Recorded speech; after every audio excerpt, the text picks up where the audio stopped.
Everybody, my name is Eric Hopkins and welcome to my YouTube channel. If you're finding me for the very first time or you are a returning viewer and have not yet done so, please click that like and subscribe button. And don't forget to hit that notification bell so you get all the notifications about when we put up new content right here on this channel. We're only 10 subscribers away from 300, everybody, so please, if you can like, share, comment below, subscribe, do all those fancy YouTube things to help me grow the channel here, I greatly appreciate it. With that being said, I like to start out all of my episodes here on the channel with movie news, because the biggest thing that this channel revolves around is, of course, the movie news, movie reviews, and trailer reactions in the world of Hollywood. And, of course, you know, I also like to do pro wrestling, NFL talk, and of course Funko Pop and collectibles, but I understand a lot of people are not big fans of those topics, so I always like to start out my episodes with the movie stuff, so people will at least watch that stuff, and if you decide to check out before the other stuff, I totally understand. We do have a little bit of professional wrestling drama I want to get into, and of course a review of at least one of the shows on Friday, but I'll get into the reasons and all that stuff a little bit later. But before we get into all that, let's jump in, of course, to the movie news. And now we have our first topic, which is, of course, we have some information on the upcoming Marvel Cinematic Universe Black Panther Wakanda Forever. And apparently the production has been halted due to reasons, and let's get into what those reasons are. Let's go over here and check out this article from the Direct. Black Panther 2 delays filming following Letitia Wright incident. Marvel Studios is hard at work developing close to a dozen projects for release in 2022, in which the theatrical run will now conclude with November's Black Panther Wakanda Forever. After the first movie became Marvel's highest-grossing solo film ever at over $1.3 billion globally, fans are looking forward to seeing how the franchise's narrative expands in the Wakanda-centric sequel. Filming for the sequel has taken place for the better part of summer 2021, serving as one of Marvel fans' source for exciting information about the sequel's story and new faces that will join the MCU family. Some of those teases have hinted at how the late Chadwick Boseman will be honored after his passing, as other characters take more of a leading role for next year's blockbuster. While the film was originally meant to release next summer, recent Marvel Studios scheduling delays forced Black Panther Wakanda Forever to move to a November 11, 2022 worldwide debut. Thanks to the recent production update, there may now be a reason behind that delay to later next year. The Hollywood Reporter reveals that the Black Panther Wakanda Forever film will temporarily halt filming during the week of Thanksgiving. The Atlanta-based production has been filming scenes without star Letitia Wright since late August, when the Shuri actress was hospitalized after sustaining an injury while filming a stunt scene for the sequel. The injury, which at the time was reported to be minor, caused Wright to fly back all the way to London and forced the Black Panther 2 team to rearrange their production schedules to complete scenes without Wright. Now that there aren't any unfulfilled scenes left without T'Challa's sister in them, the production must wait until Wright is fully recovered to be back on camera. According to THR, the current plan is to resume production with Wright in early 2022. Black Panther Wakanda Forever was originally slated to release on July 8, 2022, before being delayed to November 11th, 2 weeks ago. While unconfirmed, it's possible that Wright's injury was a factor in this delay. While Letitia Wright continues working toward a full recovery in London, Marvel Studios has worked diligently to film everything possible for Black Panther Wakanda Forever with the rest of its cast. Denai Guerrero's Okoye and Winston Duke's M'Baku are both set for bigger roles in next fall's Marvel outing, and they have helped production stay as on schedule as possible during Wright's downtime. Wright is currently on track to be fully healthy again by the end of the year, upon which time Marvel will dive back into production to complete everything needed for Shuri's role in the film. With just about a year until Black Panther 2 makes its way to theaters, Marvel should have plenty of time to film the rest of the movie. With Wright's injuries likely forcing this movie's release date to be pushed, fans will be looking to see how this movie's replacement alongside his Phase 4 peers will affect the overall MCU narrative. Coming in between Thor: Love and Thunder and the Marvels are setting up Wakanda-based spinoffs, this film will hold plenty of weight once Wright is back and ready to go. So, yeah, I mean, the question I have right now is, though, was this the reason that this film got pushed? Well, every film in the MCU got pushed back basically a few months, or at least to the release date that was scheduled to the film after it. So it got shuffled a little bit. Now, a lot of people are feeling like that's maybe, you know, pandemic related still, and some of these movies are trying to, you know, get their best profits at the movie theaters, so they're kind of waiting for more people to maybe come back to the movie theaters. But this could be a viable reason why Black Panther got pushed back. And I can maybe see Doctor Strange into the Multiverse of Madness. Could be because, it's supposed to be a big film, and maybe they didn't want to, be around the Batman a little bit. Of course, that's probably not the biggest reason. But putting it in the May slot, the biggest, opening of the summer slot, I think would be a good place to put Doctor Strange, considering all the hype that's going to be around it. But Black Panther: Wakanda Forever, it seems like a doomed. I don't know about doomed, but maybe a little bit of a cursed film at this point, because obviously with the most obvious reason, with the passing of the late, great, and legendary Chadwick Boseman, rest in peace, King. I mean, that right there obviously puts this film at a disadvantage of, narrative-wise, because they had to rewrite the entire story probably for the most part to kind of make it make narrative sense in the overall MCU. And it seems like Letitia Wright's character, Shuri, is most likely, it's not confirmed yet, but most likely is going to be taking on the mantle of the Black Panther in this film. At least there's some speculation that it could be for one film only, and maybe they course correct yet again and getting onto a path that they're more comfortable with. I don't know. We'll have to wait and see what the movie does. But now we've got an injury to Letitia Wright that I reported here on the channel a few months ago. It's under one of my top videos that's been viewed here on the channel. Yeah, I mean, there's definitely, a lot going into this film that is not really working in its favor at this point. They've actually been, a lot of different, obstacles they've had to overcome. And I think this is just another one of those. And my question right now is, was this why it was pushed, or does this mean that Black Panther: Wakanda Forever could be pushed yet again? Because if they're not going to even finish filming until early 2022, now granted, if they film it within the first few months, they'll probably have time to do post-production on some of these scenes that require Letitia Wright's acting in it, and everything else they can just kind of work in around it. So it may not affect the film's release date too much, but then again, it could actually push this film back yet again. We'll just have to wait and see if it affects it even further. I hope not, because I know a lot of fans want to see this film. Myself personally, I love the first Black Panther movie, and it's a shame we're not going to get to see Chadwick Boseman return to the role of T'Challa. But I'm anxiously awaiting to see how they pay homage and give him great honor for the fact that he was the character for those films that he was in. So I can't wait to see how this film addresses all that. But we're just going to have to wait and see if this affects it even further. So with that down, let's move into our second movie news topic of the day. And I wanted to get into this article from Screen Rant that discusses the possibility of yet another Harry Potter movie. So let's go check out this article. Original Harry Potter director wants to make a Cursed Child movie. Chris Columbus, the director behind the first two Harry Potter movies, admits he would like to direct an adaptation of The Cursed Child. This November marks the 20th anniversary of Harry Potter and the Sorcerer's Stone, aka the Philosopher's Stone. The movie that kicked off the blockbuster franchise with a trio of then unknown actors and plenty of British heavyweights. Grossing an impressive $974 million worldwide in its original run, the first Harry Potter introduced audiences to Daniel Radcliffe's boy wizard and proved to the world that children's books could be just as magical on screen as they are on the page. Flash forward to today, and while the main Harry Potter franchise was long ago come to an end, I mean, I believe it's been 10 years now since the Harry Potter franchise came to an end. That's crazy to think about. The wizarding world remains a big part of pop culture, though. Warner Brothers is still churning out movies for its Fantastic Beasts prequel series, and HBO Max reportedly is in development on a Harry Potter show.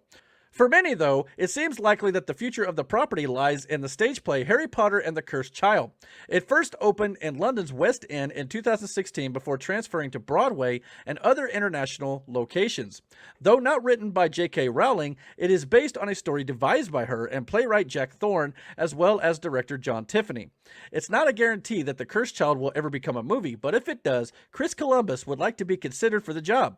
Speaking to Variety as part of a special interview for the 20th anniversary of The Sorcerer's Stone, the director answered the question of whether he believes there will be more Harry Potter movies by revealing his interest in The Cursed Child. Columbus said, and I quote, "I would love to direct The Cursed Child. It's a great play, and the kids are actually the right age to play those roles. It's a small fantasy of mine." Harry Potter and the Cursed Child picks up after the epilogue of the final book, with Harry Potter's middle child Albus Severus going off to Hogwarts for the first time. After being sorted into Slytherin, young Al tries to find his place in his new surroundings while being at odds with Harry, leading to a time-bending adventure across the entire Harry Potter series. The play is a bit divisive among fans, with some praising the addition to Potter canon and others taking issue with how some characters are portrayed. Nevertheless, The Cursed Child has been a hit on stage, racking up numerous awards on both sides of the pond. Should a Cursed Child movie ever come to fruition, Columbus could certainly be a smart choice for it. His vision helped get the original Harry Potter series off the ground, and bringing him back for this next installment would be a fun case of a franchise coming full circle. It would also be interesting to see what he would do with the more advanced special effects that are available these days. Still, Warner Brothers has stayed mum on the possibility of a Cursed Child adaptation, so Columbus's hopes might remain just that. Fans will just have to wait and see what the future holds. So yes, could this actually happen? I've been saying for a while now, and if you followed any of my videos about the Fantastic Beasts franchise or anything like that, I think that the future of the Harry Potter franchise is in this sequel trilogy of movies, or whatever you want to do, involving Harry Potter, Hermione Granger, and Ronald Weasley as parents, as adults, or possibly even teaching at Hogwarts, things like that.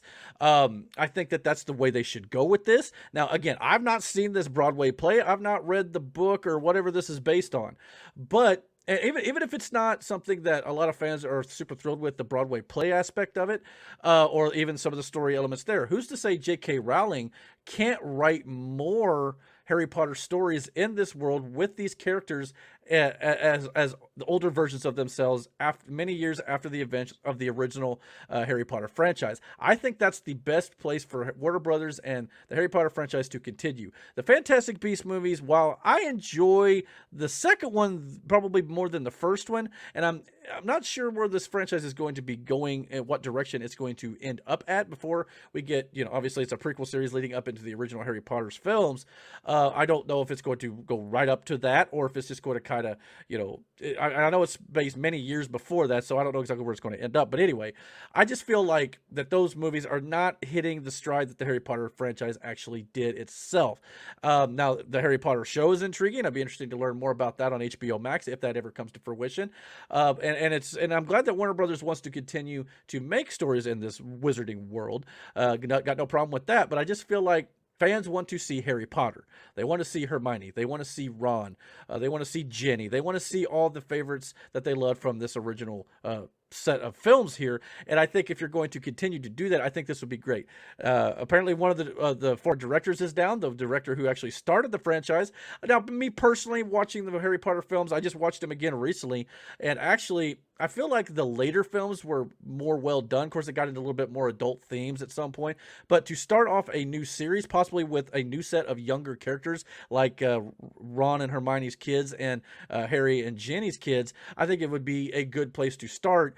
Maybe having this director come back, because he did such a good job doing it the first time. So yeah, I'd be definitely intrigued to see this. But the real question here is, guys, what do you guys think about the fact that Harry Potter and the Cursed Child could actually happen one day? I actually think it's going to happen. I think there's too much money left on the table to not have it happen for Warner Brothers. And I think all it takes is you just got to be able to convince those original actors to come back. I know some of them have gone on to do other things, especially Emma Watson.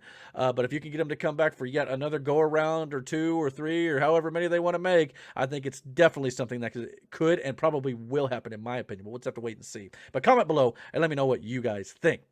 All right, with that being said, let's move on to the third and final movie news topic of the day that I wanted to get into.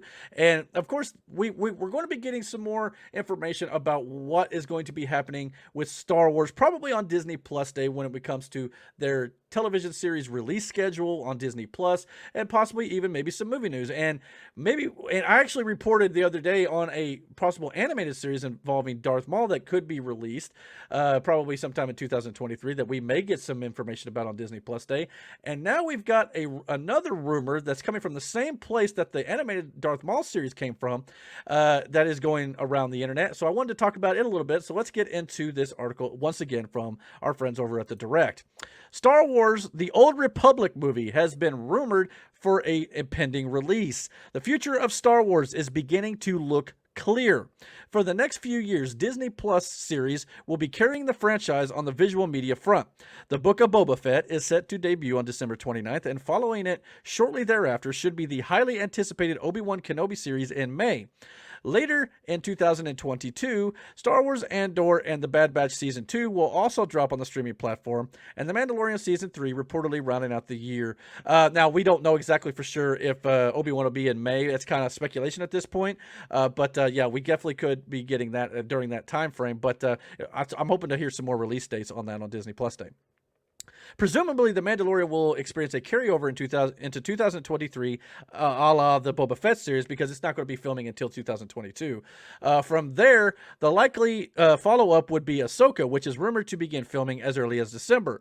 Also on the slate for 2023 is Leslie Headland's The Acolyte, now speculated to release later in the year, a rumored animated series about Darth Maul called Crimson Dawn and potentially Lando. So all those shows could be in 2023. Ahsoka, Darth Maul's Crimson Dawn, Acolyte, Lando, and of course most of Mandalorian Season 3 most likely. Where things stand with the theatrical films, though, has become a bit more complicated. Last winter, Lucasfilm president Kathleen Kennedy announced that Patty Jenkins would be writing and directing Star Wars Rogue Squadron, the first film to drop since The Rise of Skywalker debuted in 2019. The official press releases had Rogue Squadron slated for a December 22nd, 2023 release date, with Taika Waititi's Star Wars film, the director of Thor Ragnarok, said to follow in 2025, and the Kevin Feige movie dropping in 2027 or beyond, kind of giving him a year gap in between. But it appears there may have been changes in the plans. Word of a secret Star Wars film broke recently, and the outlook on the franchise's theatrical future has now changed entirely, according to Star Wars Newsnet. Big Screen Leaks reported that a mystery Star Wars film will begin filming in 2022, unrelated to any of the previously announced projects. Several credible sources corroborated the report and teased that the film would be set during the Old Republic era. Star Wars Newsnet has shared that this Old Republic film will be released in December of 2023 instead of Rogue Squadron. According to the rumor, Rogue Squadron has already received a major rewrite, and attention is being put on getting the story right. As a result, Lucasfilm is on the brink of pushing Rogue Squadron back to a release in 2024, allowing the Old Republic film to occupy its initial slot. Of course, you got to remember, too, Patty Jenkins, the director of Rogue Squadron, is also tapped to write and, I believe, direct Wonder Woman 3, which is also probably going to be put on the fast track. So she very well could actually film that movie before this upcoming Rogue Squadron film. So we'll just have to wait and see. Sometimes the planning of these Star Wars films lately have not been as crisp as it should be. So let's continue reading, though. So are annual releases back on the menu? It's no small statement to suggest that should this rumor prove correct, the future of Star Wars has changed tremendously. A great deal of emphasis has been put on developing projects for Disney Plus, which comes as little surprise. 2 seasons of The Mandalorian and multiple dips into the world of animation have been incredibly successful for the streaming platform. However, Star Wars is a theatrical franchise first and foremost, and Lucasfilm recognizes that there's still an appetite for stories told on the big screen. The news regarding Rogue Squadron is very encouraging. Among the many criticisms of the recent sequel trilogy, fans were displeased with the rushed nature of the film's production and the resulting stories that were connected with the might of a glue stick. It appears that Lucasfilm has learned from its previous mistakes and is now taking the time to ensure that everything is done right, which is of the utmost importance. Word of a secret Star Wars film shooting next year was met with surprise. Beyond Rogue Squadron, no other film has been officially announced for a release anytime soon. But for those who have kept up with Star Wars rumors for several years, word of the film being set during the Old Republic actually makes a great deal of sense. Several years back, it was reported that a Knights of the Old Republic trilogy was in the works, penned by Leta Kalogridis, I believe that's how you say her name. I believe it's she. Kathleen Kennedy hinted at Star Wars Celebration 2019 that Old Republic films could be candidates for future projects as well, saying that Lucasfilm was looking at all options at that time. It's been a while since those developments, and evidently, Lucasfilm examined the options and deemed the Old Republic a good investment. With the film beginning production next summer, significant writing, casting, and concept work has likely taken place. The Old Republic film may seem to be a random choice, but when coupled with the forthcoming Knights of the Old Republic remake game, everything begins to fall into place. EA's exclusivity deal on Star Wars games will expire in 2023, opening the door for the Lucasfilm Games and Sony partnership partnership to launch just ahead of the Old Republic's film release. With Rogue Squadron now being bumped to 2024, it appears that annual Star Wars films are back on the menu. Lucasfilm intended to release movies every other year to allow for significant development time, but things are ahead of schedule with projects like the Old Republic film. Star Wars droughts are about to be a thing of the past. 2022 will begin a trend of year-long releases of content on Disney+, and soon to follow will be the addition of a theatrical film every year for the foreseeable future. So, I mean, that's kind of speculation at this point. We don't know for a fact that Star Wars is going to be releasing a movie every single year starting in 2023. But I understand this article's logic, because if you've already got a Old Republic trilogy in the works and already kind of have an idea where you're going with that, you could conceivably do the Old Republic trilogy in 2023, take a year off, do it in the second part in 2025, take another year off, do the third part in 2027, and then that would leave 2024 for Rogue Squadron, 2026 for the Taika Waititi film, and 2028 for the upcoming Kevin Feige produced film, whatever he has planned for that. So you could conceivably get this kind of situation like you had with the sequel trilogy, where you had the sequel every other year, and then you had Rogue One and Solo, a Star Wars story in between those. So you could definitely have that planned out. And if that's the case, I'm up for it, as long as they plan out this Old Republic trilogy a little bit better than they did the sequel trilogy. I personally didn't hate the Star Wars sequel trilogy. However, I acknowledge that there are some weaknesses to it in regards to the overall plan that they had from one film to the next. They kind of felt like they were making it up as they went along, and they kind of were, to be honest. I mean, some of the ideas were great, but I just think some of the execution wasn't, done the best as it could have been done. But if they've learned from that and they've decided to kind of wait and get the story right for Rogue Squadron and make sure they got all their ducks in a row before they start production on some of this stuff, I'm all for this news, and I hope the Old Republic movie is actually, and trilogy hopefully, is actually done really well and well thought out as well. Our good friend and buddy here on the channel, Brandon, obviously you see him here every Thursday doing the AEW and Mike's Wrestling Trivia with us. He's been trying to get me to play the Star Wars The Old Republic game for a while now, and with this news I'm definitely more intrigued to check it out. I'll probably be doing that with him at some point soon, and maybe we'll even record some here for the channel. And I've heard that game is absolutely awesome, and it's got a lot of fans, and many people still play to this day, even though the game is it's not a new game. It's an older game, and now they're going to be making a remake of that game coming up here before too much longer as well.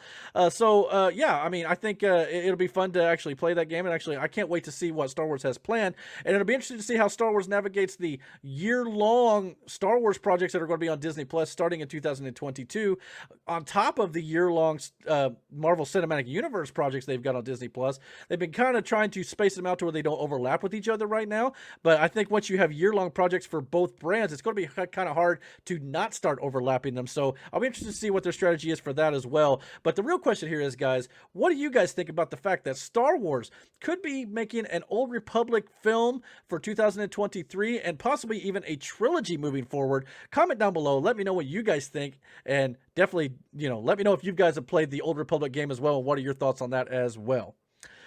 All right, with that being said, let's move on to the pro wrestling portion of this show. And to be honest, I have no idea what I'm about to say here, because we're going to be getting into a little bit of real talk here. Before we get into the AEW Rampage review, which I do still plan on doing, I want to talk to everybody here about, WWE and some of the stuff that they've been doing as of late. And of course, if you've been following the world of professional wrestling, you know that WWE has just released a bunch of people on Thursday. They released a lot more of their talent. Now, this is nothing new.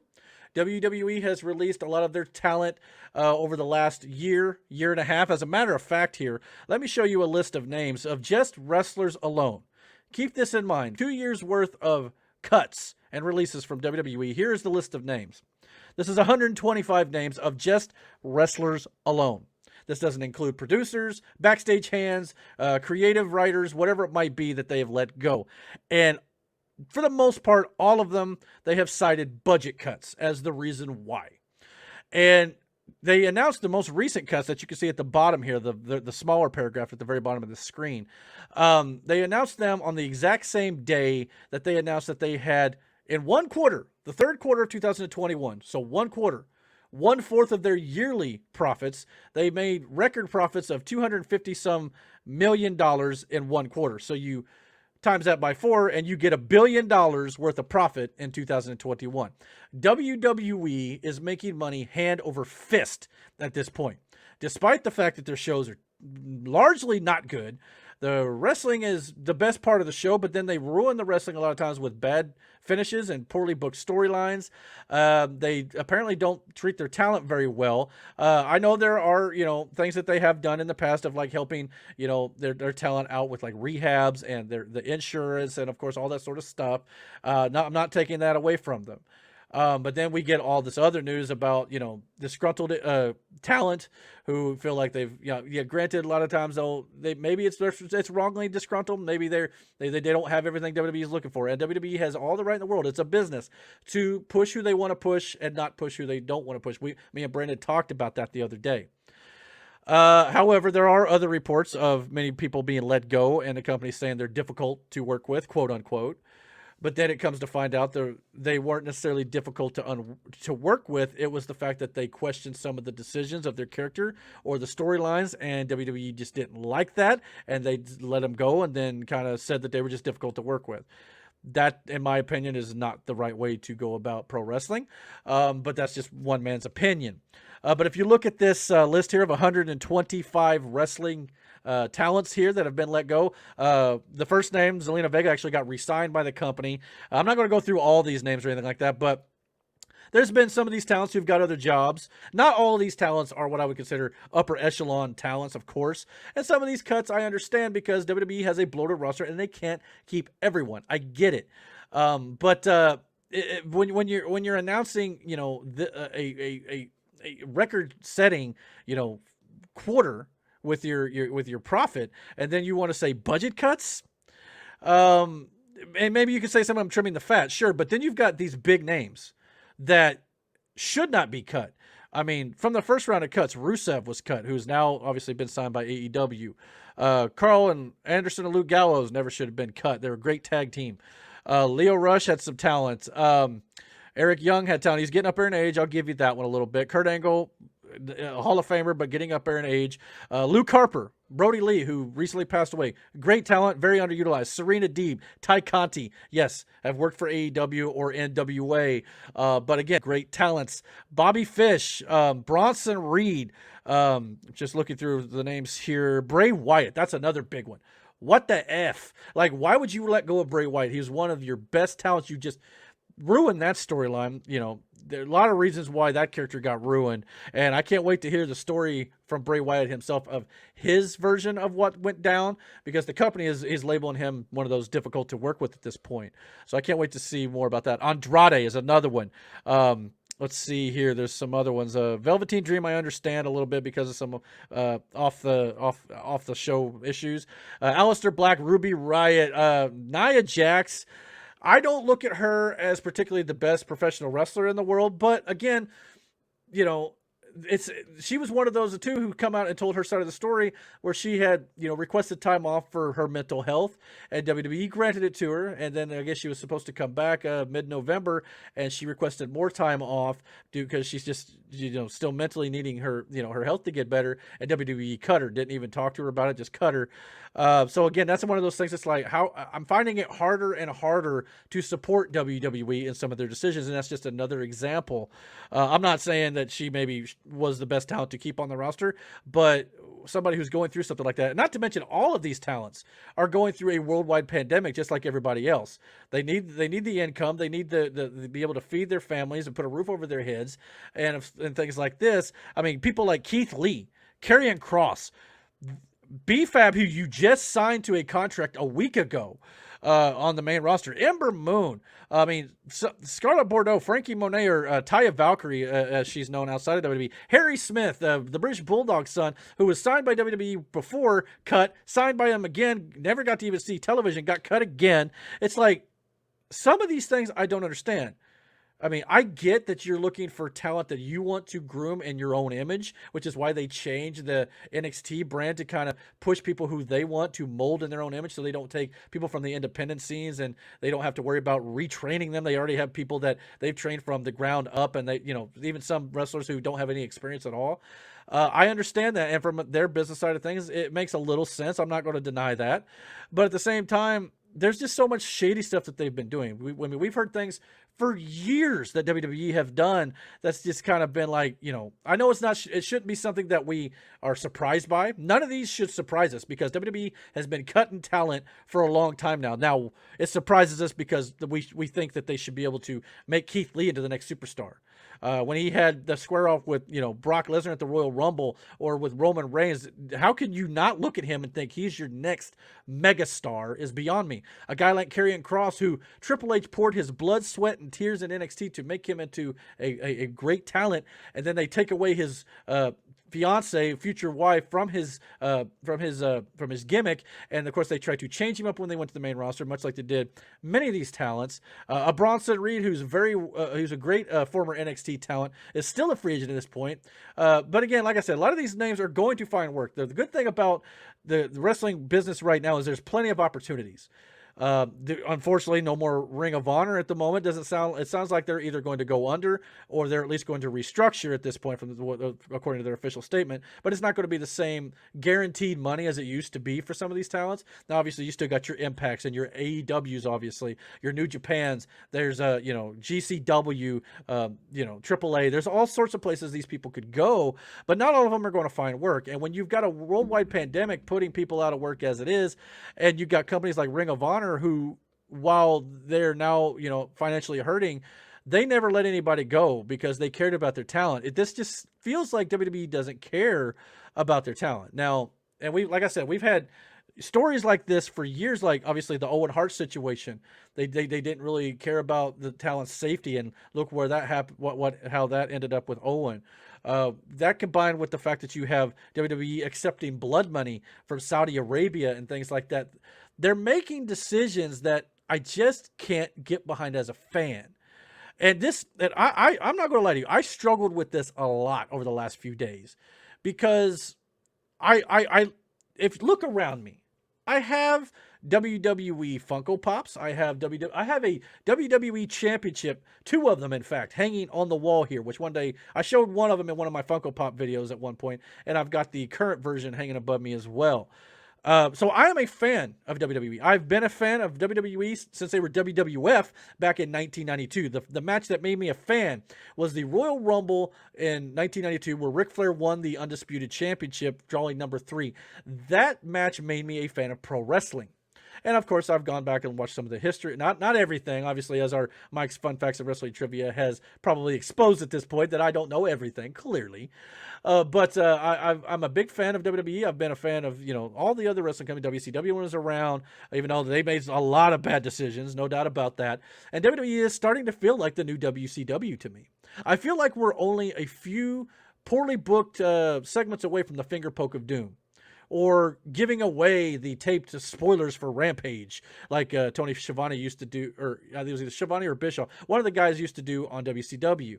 So I just feel like, with the poor storytelling they're doing, the formulaic, booking that they do, constant DQs, constant countouts, constant no contests, or, distraction finishes, DQ, whatever. All this horrible stuff, the horrible finish at the Hell in a Cell with Seth Rollins and the Fiend at one point, which they claim to say was a no contest. No, they called it a DQ at the time. They retconned it, so to speak, to kind of avoid fan backlash.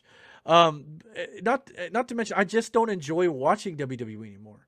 Part of it's because there is an alternative now. That whether or not WWE wants to call them competition or not, they sure act like it is. Obviously, AEW is giving pro wrestling fans something that WWE has not been able to give them as of late. And again, if you like WWE, I'm not trying to just completely crap on them. I'm not, because I want to see them get better. I honestly do. Like I said, you don't become a fan of something for 30 years and just quit cold turkey. This has been something that's been brewing in me for a while. You probably even noticed here on the channel, there's been certain weeks where I didn't review certain shows in WWE. because I just have a hard time getting through them anymore. Raw's too long. It has maybe 20 to 30 minutes of wrestling in a 3-hour show. It's overly scripted. It's overly convoluted. There's a lot of things that they're just not doing right as a pro wrestling company, whether they want to be called a pro wrestling company or not. Sports entertainment, yes, wrestling is entertainment, but at the same time, it's like they're trying to do. I mean, Stephanie McMahon said on the quarterly, call the other day when they made some of these announcements that they feel like their superstars are like any Marvel character. They're not Marvel characters. Yes, they are gimmicks and characters for your pro wrestling show, but they're not comic book characters. It's like they want to be anything but a pro wrestling company, and that turns pro wrestling fans like myself off of the product. Again, it's their company. They have every right to run it the way they see fit, and if that's what they choose to do, fine. But I'm just letting you know, as a fan, I'm finding it harder and harder with the Saudi stuff and everything that's gone on, knowing how they treat their talent, refusal to listen to the fan criticisms. Yes, I understand some fans don't, know what they want, or just want to crap on stuff. But at the same time, to be a good pro wrestling company, it's good to at least acknowledge the fans are there, because they are supposedly the most important part of the show, right? WWE said that during the entire pandemic. We want you to come back. We can't wait to have you back. And then all they do is ignore you or try to ram things down your throat, like Shotzi, turning heel, which I caught part of SmackDown tonight with Shotzi cutting her promo, and it's forced. It's not Shotzi. It's just they've already tried to ruin her as well.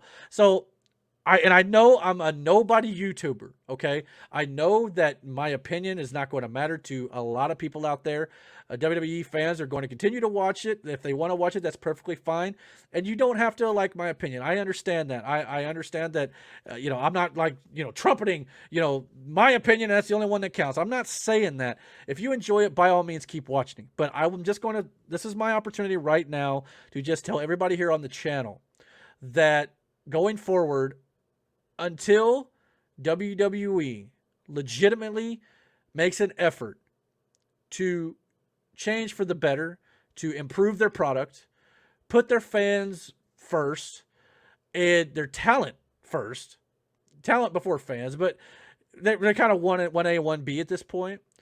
Until they try to make an effort to actually put on good shows weekly, and I actually praise this week as a little bit better shows than recently, but they're still having issues with poor booking and things like that. And I'm not trying to get real long-winded here. I'm going to try to make this a little bit. I'm going to try to cut to the chase here.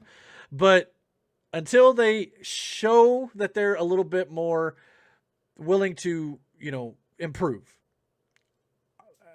As a YouTube content creator, I have to make a decision. Do I want to continue to support a company that I am having a harder and harder time accepting and supporting in any way? I've said for a long time, if you couldn't pay me to go to a Raw show or a SmackDown show or a pay-per-view right now, if it was WrestleMania, you couldn't pay me to go to that show right now, because they're just not good, in my opinion. So until they decide to actually do something different on this channel, I will not be reviewing Raw. I will not be reviewing NXT. I will not be reviewing SmackDown or any of WWE's pay-per-views, because quite frankly, I don't want to watch them anymore. AEW is the better product right now. I'm not saying AEW is perfect. It's not. I mean, no company is ever going to be perfect, clearly. But Tony Khan clearly cares for his talent. Just look at the Jon Moxley situation. Look at the Brody Lee situation. He clearly cares about creative freedom, at least allowing his, wrestlers to have input, even though he makes the final decision. He doesn't, call them difficult to work with if he doesn't agree. Things like that. So the overall product's better, the booking's better, the storylines are better, everything. So top to bottom, it's just a better show right now. And so every week on the channel, I will review AEW Dynamite, and I will review AEW Rampage, like I'm going to do in just a minute.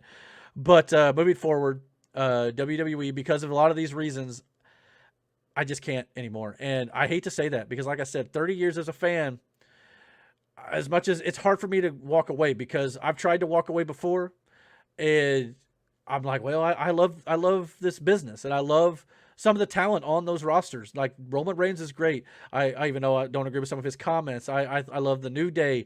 I love Big E. I love Kofi. I love Xavier. I love Edge. You know, I love Rey Mysterio. I love a lot of these talents that they have over there, but they're not building the right way, in my opinion. So, without going on for another hour here, I just wanted to let everybody know that if you want to hear Raw, SmackDown, or NXT reviews, there are many other places to do that. And maybe they'll come back one day on the channel. I really hope they do, because I do like watching their shows. But for now, until I see improvement, I'm going to have to step away from it. And I hope you guys understand. I will continue to review Rampage and Dynamite, like I said, and their pay-per-views. And if, Rampage expands, we'll, expand here along with it. And maybe I'll even start watching Impact or something a little bit. I don't know. But for now, I'm sure many of you fans feel the same way about WWE. Many of you fans probably will stick with WWE no matter what. And that's your prerogative to do so. That's your freedom of choice to do so. My choice right now is I'm just going to focus on the wrestling that makes me happy at this point. And I hope one day that they get things turned around. I really, really do. So just letting everybody know that. All right. So with that being said, let's try to get a little bit more positive here on the channel, and let's go over what I thought, to be quite honest with you, was a fantastic show. And before I get too far into that, just so you know too, part of the reason I'm making that decision is because, Brandon doesn't really watch WWE anymore as well. And Brandon usually, will review Dynamite with me here on the channel. So we're going to continue to review that stuff together. But if he was watching WWE too, it might change a little bit. But since it's just me doing the reviews, there's no point in it. So I hope you guys understand that. All right, so AEW Rampage, I thought was, like I said, a fantastic show. To top to bottom, I thought this was just incredible. This is one of the better Rampage shows that they've done. Part of it was due to the live aspect of it, I think. Whenever a show is live, it's just that much better, and I think that's what Rampage needs to do, and it just brings that energy. The crowd's not tired from sitting through a dark taping and a 2-hour Dynamite. You've got maybe a dark taping and this Rampage show, so they're ready to go, and they're still full of energy, and I think it just actually paid off, and hopefully that will show to the audience as well, and it will pay off when it comes to ratings and things like that. So we start off the night with Bryan Danielson versus Anthony Bowen. Danielson adjusted ring announcer Justin Roberts' tie before the match. I thought that was a clever little, hey, what's up, dear Justin? The Dapper Yapper, as they call him. Caster's rap music includes the line that his rap includes the line that the Acclaimed ends careers faster than your father-in-law in regards to Bryan Danielson's father-in-law. Because everyone on commentary lost it when he said that. For those of you who don't know, Bryan Danielson's father-in-law, or stepfather-in-law, I suppose, according to Wikipedia, is John Laurinaitis, the guy who just fired everybody at WWE, basically. So interesting little line there, and Bryan Danielson got a little bit of a chuckle out of it. So I thought it was a clever line here. Bowens actually kept up with Danielson on the mat early and got a near fall with a crucifix. Danielson floored Bowens with a high kick and backed him into the corner for chops and kicks. This was actually a really great match. Every single match that Bryan Danielson, I keep trying to call him Daniel Bryan. It's going to take me forever. He's been in the company, what now, 2 months or more? 3 months, and I'm still calling him that. So forgive me. But every match that Bryan Danielson has had since he came to AEW, he's knocked out banger after banger after banger with talent that you wouldn't even think he'd be having banger matches with. And this match was no different with Anthony Bowens. Back from a break, Danielson hit Bowens with a series of forearms and a flying clothesline. Danielson followed up with the yes kicks for a near fall. Danielson missed a drop kick in the corner, and Bowens caught Danielson with the arrival, an inverted DDT with his opponent tied up in the ropes. This was really cool. This was a move I've not really seen much, and I thought it was very smooth here by Anthony Bowens. Danielson came back and dropped Bowens out on the top of Caster on the floor. Danielson then threw off the top ropes with a crossbody block on both members of the Acclaimed on the floor on the outside. Danielson hit a top rope shotgun drop kick, the big stomps, and then the label lock to force Bowens to tap out here. So yeah, like I said, this match was absolutely incredible. Bryan Danielson is just killing it in everything he's doing right now. And I can't wait to see this match against him, or with him against Miro here coming up at Full Gear. After this, we had a recap of FTR, Andrade, and the Cody angle from Wednesday on Dynamite. Andrade is shown in the back, paying off MJF for the services of FTR for the next 2 weeks. Dax Harwood challenged Pac for next week, so definitely furthering this feud here. So Dax Harwood versus Pac should be a great match. Good to see Harwood in a singles match too, kind of showcasing his singles abilities. And of course, Andrade, that tag match. I don't think it's actually been announced for Full Gear yet. Andrade and Malachi versus Cody and Pac, but if it hasn't, it's going to be, and I can't wait to see that, man. That's going to be a barn burner. Then we had possibly one of the best promo segments in pro wrestling all year, especially on AEW, in my opinion. CM Punk and Eddie Kingston. CM Punk entrance started before the commercial. They then returned from break. Punk was jogging around the ring. He said, quote, "I just wanted everyone at home to think I was jogging for 3.5 minutes," because part of it's a little bit of a jab at WWE, I think, because a lot of times they'll bring out their talent before commercial, and then they're just still standing there with their music playing 3 minutes later. So did the live crowd sit there and just watch the talent sit there in the ring for that amount of time? A lot of times at live events, they show video packages and stuff. They turn the lights out and stuff. But it's just a weird production thing there. Then Punk was kind of having a little fun with it, I think. Punk called out Kingston, and Kingston's music played, but he didn't come out right away. So Punk taunted him a bit, and Kingston stormed out, and you could just feel this was going to be awesome. So many people were criticizing that CM Punk and Eddie Kingston, there's no storyline here. There's nothing. They've not done anything with them, and they're going to wrestle in about 2 weeks. Horrible build, blah, blah, blah. I bet they're pretty quiet tonight, those critics. I'll tell you that right now. Eddie Kingston said, "You want an apology? Answer me when I'm talking to you." Punk and Kingston started out in opposite corners along the diagonal of the ring, and the additional distance between them added something to this promo. But by the end of this, they were both in each other's faces. Kingston blamed his absence on Wednesday on needing COVID tests because he didn't want to potentially make anyone or their kids sick. Kingston apologized to the fans, but didn't have an apology for Punk. Kingston looked up to all the independent stars in the locker room like Samoa Joe, The Amazing Red, and Homicide when he first started out. Nice Ring of Honor reference there and things like that with Punk.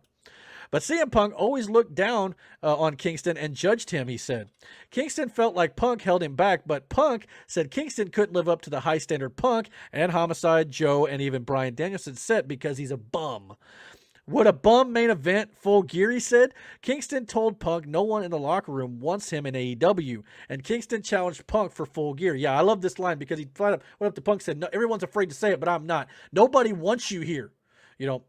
Hopefully that's not true, and hopefully it was just a great line, because we heard a lot of these stories about how CM Punk was, everybody in the back was glad he was going to be here, was going to bring this company to another level, and everybody was excited about that. There's probably some who maybe feel that way that Kingston has mentioned here, but we'll have to wait and see if that's true or not. Punk was thinking Kingston was more suited for a match on Elevation or Dark. Big burn there, which only enraged Kingston further. He said, "Fight me, fight me, fight me at Full Gear." Punk asked the crowd, who obviously approved, and agrees to a match at Full Gear. Just when it looks like Punk was going to leave, though, Eddie Kingston told Punk after the match he would go away for he should go away for 7 more years, and that incensed Punk, who headbutted Eddie Kingston, and the fight was on.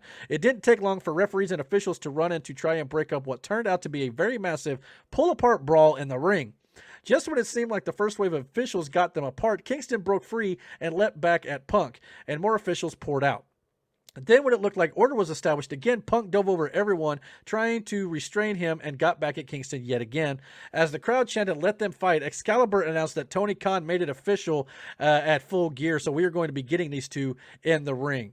At different points in the promo, both Punk and Kingston were cheered and booed. This was excellent promo work by both guys, especially Eddie Kingston in this point, and they did an amazing job setting up this match. So, again, where are the critics at now? I understand that you want to see long storytelling and all this sort of stuff in pro wrestling, but sometimes it's not always essential. All it took was one promo segment, and this match, to me, is one of the most anticipated matches on the Full Gear card. One segment with two guys just going at each other verbally in the ring. This was great. I mean, this was one of the best promo segments I think I've seen in pro wrestling in years. And if you have not seen this, by all means, go check this promo between these two guys out. It had a sense of realism to it. It wasn't scripted. It felt, as real can get. There might have even been some real stuff in there. Like I said, maybe what Kingston said about Punk is true. But even if it's not, it added to that realism, and it made the fans go, "Oh my God, these two are going to kill each other," and you want to see it. Now, obviously, I think Punk is winning this match, and it's probably going to continue Eddie Kingston's downward spiral, and maybe he'll go heel at some point, even though they played him off here as a babyface. So this is two babyfaces going at it for sure right now. Maybe with the plans of Moxley being nixed right now because he was clearly going to be going heel. I think Eddie was maybe going to go along with him, and maybe we would get a Punk, Bryan Danielson versus Eddie Kingston Moxley match in the future, which I still hope happens one day. But that obviously is on the back burner at the moment. Maybe because of the whole Moxley situation, they decided to kind of hold off on the Kingston turn a little bit there, maybe pull him back a little bit and give a good narrative reason why. So if that's the case, I understand it. But this is going to be great, and I can't wait for this. Definitely check this out. All right. Moving on to the next segment. In the back, we had Jungle Boy and Christian and Luchasaurus. They challenged the Young Bucks and Adam Cole for Full Gear. There's a lot of criticisms going around that we've seen this match many times, even though I laid out on our Dynamite review that it's only happened 7 times in the last year and a half between the Jungle Express and the Young Bucks. And now we've got this match. The 6-man itself has only happened 1 time after Adam Cole debuted it All Out. And now we're getting it for the 2nd time. But this time, at least they've added a stipulation. It will be Falls Count Anywhere at Full Gear. So it'll be a fun match, and it definitely played off the story they were telling on Dynamite where Jungle Boy, Luchasaurus, and Christian laid out the Elite. So I can't wait to see where this goes. It should be a lot of fun. Next up, we had a rather short match. I get why, because the 2 women in the match are not what I would consider top-tier women's talents on the AEW roster at this point. But I thought they did a really good job in this match. Personally, it was much better than I would expected. It was only 3.5 minutes though, so I am a little disappointed in that because I want to see longer matches, and AEW usually does a better job at that. But in this case, I understand it because of where they're going and all that sort of stuff, and with the 2 talents involved. Red Velvet defeated the Bunny to advance into the quarterfinal round against Jade Cargill. Velvet came back with a leg lariat and a stunner for a near fall, but Bunny got a near fall after a Death Valley driver, which she performed pretty well there. I'm not going to lie.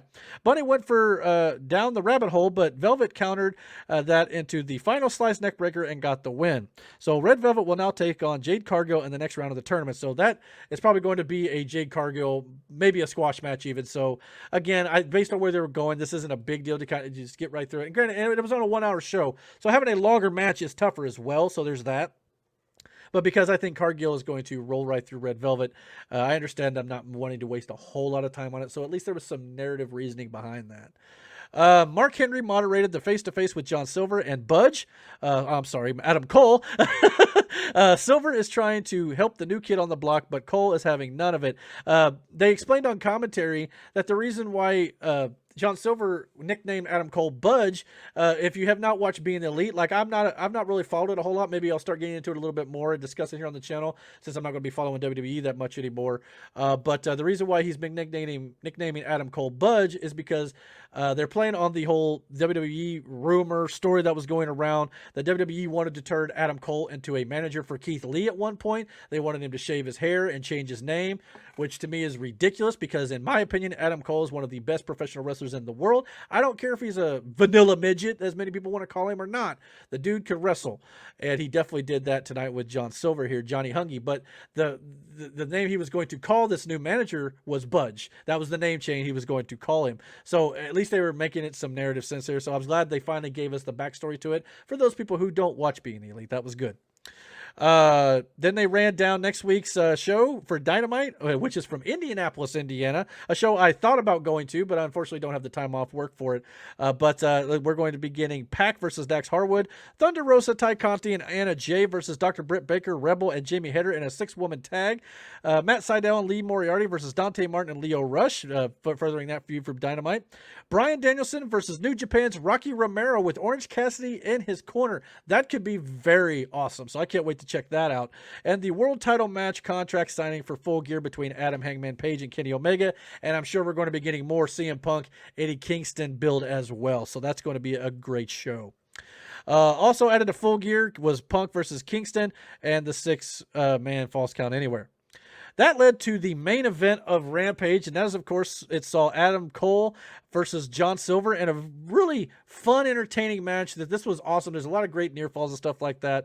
The Young Bucks were at ringside. The Dark Order kind of brought out Johnny Hungy, and then they left the ringside area, at least to start this match. So, yeah, I mean, I think that's just great. Back from a break, Silver is coming back with kicks. Cole went for a Rana, but Silver blocked the move with a sit-down powerbomb for a near fall. Cole and Silver exchanged forearms. Cole and Silver exchanged fast kicks. They were just kicking the snot out of each other. Silver went for a suplex, but Cole countered it into the suplex neck breaker where he drops his opponent on his knees for a near fall. Cole charged into a lariat from Silver, and Silver hit a German suplex. Silver went for a cover after a punt, but Matt Jackson put Cole's foot on the ropes to stop the count. The Dark Order ran out to confront the Bucks, which distracted the ref. Cole went for a low blow, but Silver blocked it and hit Cole with a low kick of his own, and then Silver dropped Cole with a spinning Liger bomb for a very close near fall, which really it had me going, oh, I thought he was going to beat him. But Silver went for a superplex, but Cole fought out of it. Cole went for a Panama Sunrise, but Silver overpowered Cole and backed him into the corner. Silver charged, and Cole caught him with a pair of super kicks.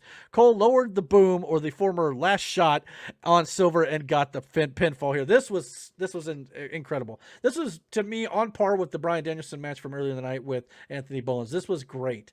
Johnny Hungy, John Silver, is one of the more underrated talents in this company. The Dark Order themselves are all underrated. That's why me and Brandon have talked here on the channel that we want to see the Dark Order do more things with this faction and in this company, and bring them more into the limelight, and not just have him out there for comedy skits. They're doing some great work when it comes to their pro wrestling, and Adam Cole just even elevated Johnny Hungy even further. This match was outstanding. It was this was a great Rampage show, top to bottom. Pushing this Full Gear card, the storytelling, the matches, the finishes, all of it were really good. The Young Bucks got involved a little bit, but the Dark Order come out for the save a little bit here as well.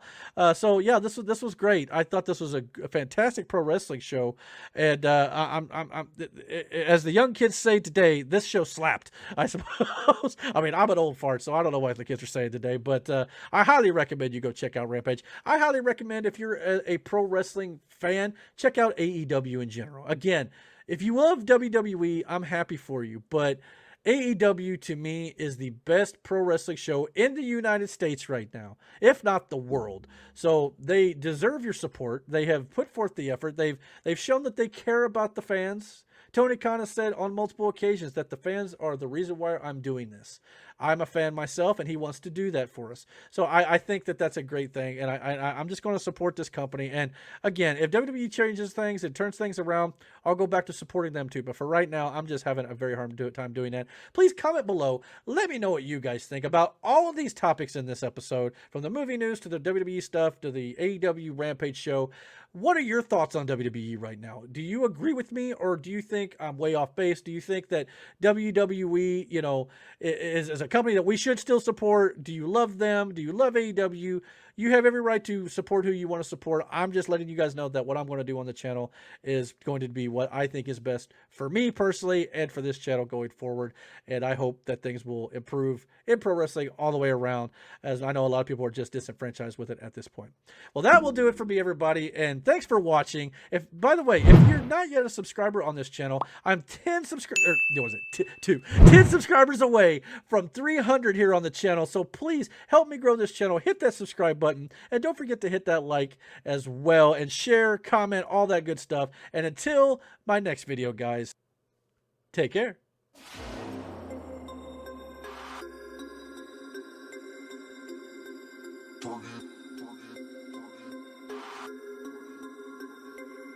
We about to turn it up.